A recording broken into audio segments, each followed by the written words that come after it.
campanha para a manutenção do nosso grupo. Participe acessando nosso site. Meus irmãos e minhas irmãs, simpatizantes da doutrina dos Espíritos, então neste momento nos caiu no capítulo 9, Bem-aventurados os mansos e pacíficos, no subtítulo Injúrias e Violências. Jesus disse para aqueles que o escutavam: apreenderam o que foi dito aos antigos: não matem, e todo aquele que matar merecerá ser condenado pelo julgamento. Porém eu digo que todo aquele que se enfurecer contra seu irmão merecerá ser condenado pelo julgamento. E aquele que disser raca a seu irmão merecerá ser condenado pelo conselho. E aquele que disser és louco merecerá ser condenado ao fogo do inferno. É um trecho que está em Mateus, capítulo 5, versículos 21 e 22. Então vamos ver agora o que nos explica a doutrina dos Espíritos sobre esse trecho. Por esses ensinamentos morais, Jesus estabeleceu como lei a doçura, a moderação, a brandura, a afabilidade e a paciência, condenando consequentemente a cólera, a violência e qualquer expressão descortês para com os semelhantes. Raca, entre os hebreus, era uma expressão de desprezo, que significava homem inútil e desprezível, e se pronunciava cuspindo e virando o rosto para o lado. Jesus vai ainda mais longe, pois ameaça com o fogo do inferno aquele que disser a seu irmão: és louco. É evidente que nesta, como em qualquer outra circunstância, a intenção de quem pronuncia as palavras pode agravar ou atenuar a falta. Então pergunta-se, por que uma simples palavra pode ser tão grave a ponto de merecer uma reprovação tão severa? É porque toda palavra ofensiva expressa um sentimento contrário à lei do amor e da caridade, que deve fazer com que os homens mantenham entre si uma relação de concórdia e união. Uma palavra ofensiva, além de alimentar o ódio e o rancor, também é um insulto à bondade e à fraternidade que deve existir entre os irmãos. Depois da humildade para com Deus, ser caridoso para com o próximo deve ser a primeira lei de todo cristão. Então, só nessa passagem, meus irmãos, nós já temos assim subsídios para reflexionarmos muito profundamente sobre essa questão do nosso relacionamento uns com os outros. E nessa expressão aqui, que é muito importante, onde ele diz aqui que raca entre os hebreus era uma expressão de desprezo, que significava homem inútil e desprezível. Então nós temos que ter muito cuidado com isso, porque Deus não criou nada na criação divina para ser inútil e nem desprezível. Nenhum de nós é inútil, porque todos nós temos uma função no universo. É importante compreendermos isso, porque só com essa compreensão de que todos temos uma finalidade, todos temos uma utilidade, todos temos uma razão de existir, então isso faz com que nós mudemos o nosso modo de pensar em relação uns para com os outros, compreendendo nessa profundidade dessa palavra aqui, desse ensinamento do Evangelho, que Deus nada criou para ser inútil. Então, essa expressão era usada, assim como talvez hoje é muito utilizado, a gente se expressa assim, você é um inútil, você não serve para nada. Isso nós temos que cuidar, né? Isso não é verdade, porque neste momento pode ser que a pessoa não esteja conseguindo fazer grandes coisas, não esteja conseguindo construir muito, esteja errando mais do que acertando. esteja fazendo coisas que a gente considera desprezível, mais coisas nesse sentido do que coisas boas e positivas, mas isso se deve ao seu grau de evolução, ao seu nível de entendimento da vida, do que ele compreende o que é a vida, o que é viver. E ele está expressando justamente aquilo que vai dentro dele, aquilo que vai no seu coração. Mas isso não significa que esse irmão vai ficar eternamente assim, que ele vai ficar assim, não vai não, ele vai evoluir, assim como nós também já evoluímos. Nós não fomos criados assim bonzinhos, já bastante certinhos, melhoradinhos, como estamos agora. Nós já viemos, de longa caminhada, tropeçando muito, caindo muito, errando muito, nos erguendo outras vezes, e sempre com a ajuda divina, com a ajuda daqueles que estão na nossa volta, ajuda espiritual de todas as formas.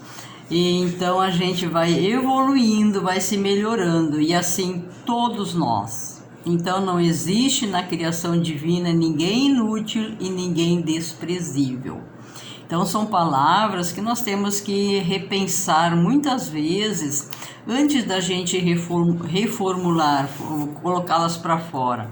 E nem mesmo mais em pensamento elas devem ocorrer, porque tudo começa pelo nosso pensamento. Então no momento que eu penso, eu já estou assim pronto para colocar para fora aquilo que que está já em mim, aquela ideia. Então isso é necessário, essa correção, porque tudo o que Deus nos ensina através de Jesus, desse mestre maravilhoso que veio para nos ensinar, é sobre o amor. Ele veio nos mostrar a importância de amar em todas as suas nuances, em todos os seus aspectos. Porque fora, qualquer palavra, como ele diz aqui, qualquer palavra ofensiva é um sentimento contrário à lei do amor e da caridade. Então, qualquer coisa que a gente assim colocar que é fora daquilo que o Cristo nos ensinou, nós estamos num caminho errado. Não estamos mais no caminho do amor, e sim no caminho da discórdia, servindo as sombras, servindo as trevas. E que mostram claramente que isso ainda domina o nosso íntimo, Essas coisas pequenas, essas coisas injuriosas contra os nossos irmãos. E isso é muito importante a gente conseguir corrigir. E nesse sentido também, tem uma passagem numa obra aqui, que complementa muito essa ideia, uma lição muito profunda de Jesus, que sempre nos remete ao amor. E todas as perguntas e respostas que é feito a ele sempre dá uma resposta, nos induzindo a amar sempre. Eu vou ler esse texto, que ele é muito interessante e complementa assim a nossa explanação de hoje. É da obra Luz Acima, de Chico Xavier, ditado pelo irmão X, e no seu capítulo 45, cujo título diz a Escritura do Evangelho. Quando Jesus recomendou a pregação da Boa Nova em diversos rumos, reuniu-se o pequeno colégio apostólico em torno dele, na humilde residência de Pedro, onde choveram as perguntas no inquérito afetuoso. Mestre, disse Felipe ponderado, se os maus nos impedirem os passos, que faremos? Caber-nos-á recurso à autoridade punitiva? E Jesus responde, nossa missão destina-se a converter maldade em bondade, sombra em luz, ainda que semelhante transformação nos custe sacrifício e tempo. O programa não pode ser outro. Então o programa é o amor, sem chance de sair por outro caminho. E aí continua. Mas obtemperou Tomé, se formos atacados por criminosos, mesmo assim, confirmou Cristo, nosso ministério é de redenção, perdoando e amando sempre. Persistindo no bem, atingiremos a vitória final. Tiago, filho de Alfeu, objetou: Senhor, se interpelados pelos fariseus, amantes da lei, que diretrizes tomaremos? São eles depositários de sagrados textos com que justificam habilmente a orgulhosa conduta que adotam. São arguciosos e discutidores. Dizem ser herdeiros dos profetas. Como agir se o novo reino determina a fraternidade isenta de tirania? Ainda aí, explicou o Messias Nazareno, cabe-nos testemunhar as ideias novas. Consagraremos a lei de Moisés com o nosso respeito, mas renovar-lhe-emos o sentido sublime, tal qual a semente que se desdobra em frutos abençoados. A justiça constituirá a raiz de nosso trabalho terrestre. Todavia, seu espírito de sacrifício garantir-nos-á a colheita. Quer dizer, todavia, só o espírito de sacrifício garantir-nos-á a colheita. Verificando ligeira pausa, Tadeu, que se impressionara vivamente com a resposta, acrescentou: E se os casuístas nos confundirem? Rogaremos a inspiração divina para a nossa expressão humana, responde Jesus. Mas que se sucederá se o nosso entendimento permanecer obscuro a ponto de não conseguirmos registrar o socorro do alto? Insistiu o apóstolo.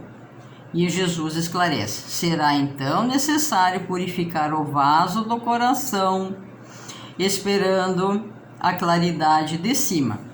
Nesse ponto, André interferiu perguntando: Mestre, em nossa pregação chamaremos indistintamente as criaturas? E Jesus responde: ajudaremos a todos, sem exigências. E Simão Pedro, precavido, então pergunta: Senhor, temos boa vontade, mas somos também fracos e pecadores. E se cairmos na estrada? E se muitas vezes ouvirmos a sugestão do mal, despertando depois nas teias do remorso? Pedro retrucou o divino amigo: levantar e prosseguir é o remédio. No entanto, teimou o pescador: e se a nossa queda for tão desastrosa que impossibilite o reerguimento imediato?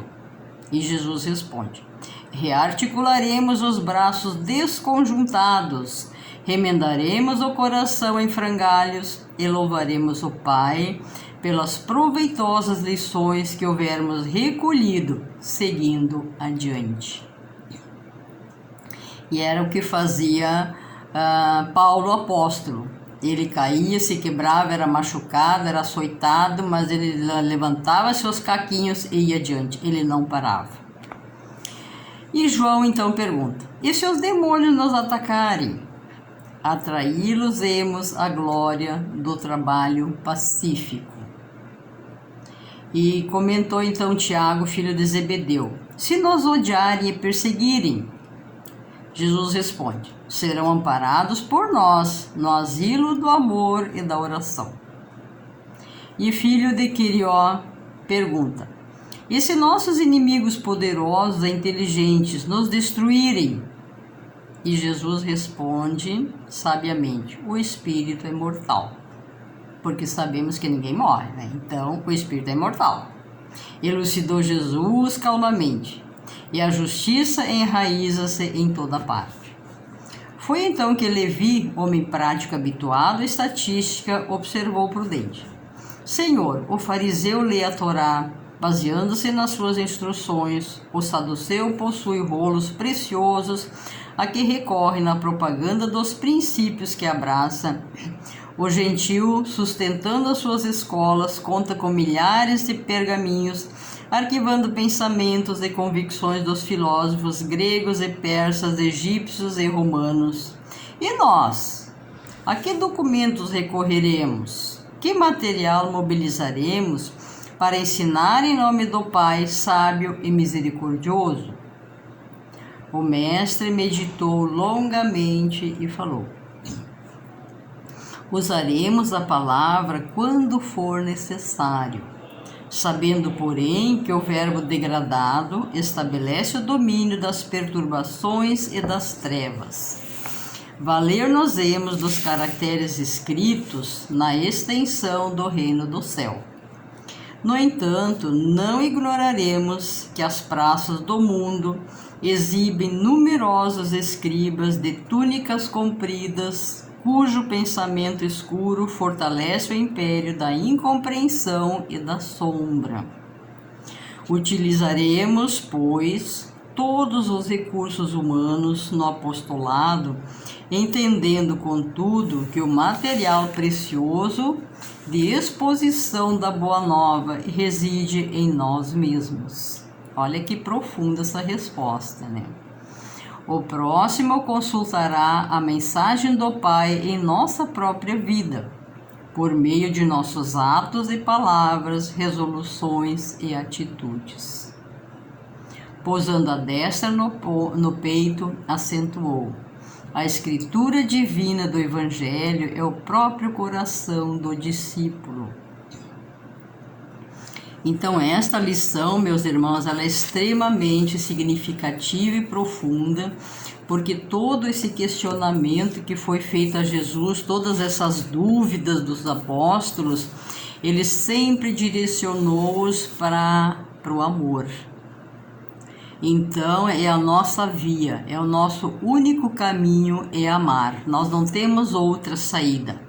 Não adianta a gente querer encontrar atalhos, querer achar outros caminhos, subterfúgios, porque tudo isso nos leva a equívocos, ele nos leva a sombras, a trevas, ao sofrimento. Sofrimento nosso e sofrimento dos outros, que nós desviarmos também. Então, sempre o amor, em todos os seus matizes, todas as formas de amar, a compreensão, a paciência, a compaixão, atrair as criaturas para junto de nós com carinho, com bondade, com benevolência, sermos pacientes uns com os outros, tudo isso são formas de amar. Então, que tenhamos sempre esse pensamento do Cristo, sempre que formos agir, né, mesmo no nosso dia a dia, né, dentro da nossa casa, em todos os momentos, nós estamos vivenciando as lições de Jesus. Muitas vezes a gente nem tem essa consciência, né? Mas então, assim, neste momento, meus irmãos, o nosso tempo já está se esgotando. Então, nós vamos, né, após essa reflexão rápida, nós vamos às nossas preces e irradiações. Irmãos, vamos unir nossas almas confiantes para dedicar nosso pensamento e sentimentos fraternos para quem precisa, quem está carente de saúde e de paz. Convidamos todos os irmãos a manterem seus corações e pensamentos vibrando nas preces que faremos a Deus a partir deste momento, em favor daqueles a quem endereçarmos nossas vibrações. Prece para os enfermos. Neste momento, abrimos uma corrente de vibrações em benefício de nossos irmãos enfermos que se encontram em nossas casas, hospitais, casas de caridade e demais locais onde se acham passando por dolorosas provações.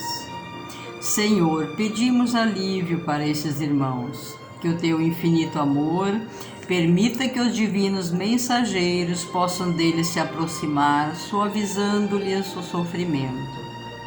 Senhor, se as tuas leis permitirem que possam recuperar a saúde e tenham muita coragem e esperanças sob a tua misericórdia infinita. Prece para os desencarnados. Pai, lembramos com muito carinho dos nossos irmãos desencarnados, pedindo tuas bênçãos a estes irmãos queridos, que possam despertar para a realidade espiritual sob a luz da verdade de teu sublime amor. Que se esclareçam, se libertem de todas as perturbações, reanimem-se e progridam, envolvidos na força da tua amorosa proteção. Prece para os lares. Pai, precisamos que o Teu amor ilumine os nossos lares, afastando as trevas da incompreensão, dos vícios, do sofrimento, das perturbações espirituais. Ajuda-nos, Pai, a compreender que somos todos Teus filhos, formando uma família com quem temos a necessidade de aprender a amar, auxiliando-nos uns aos outros. Que em nossos lares reine a harmonia e a paz sob as Tuas bênçãos divinas. Prece para a paz no mundo. Em Ti, Senhor, está a força suprema do bem e da paz que governa o universo.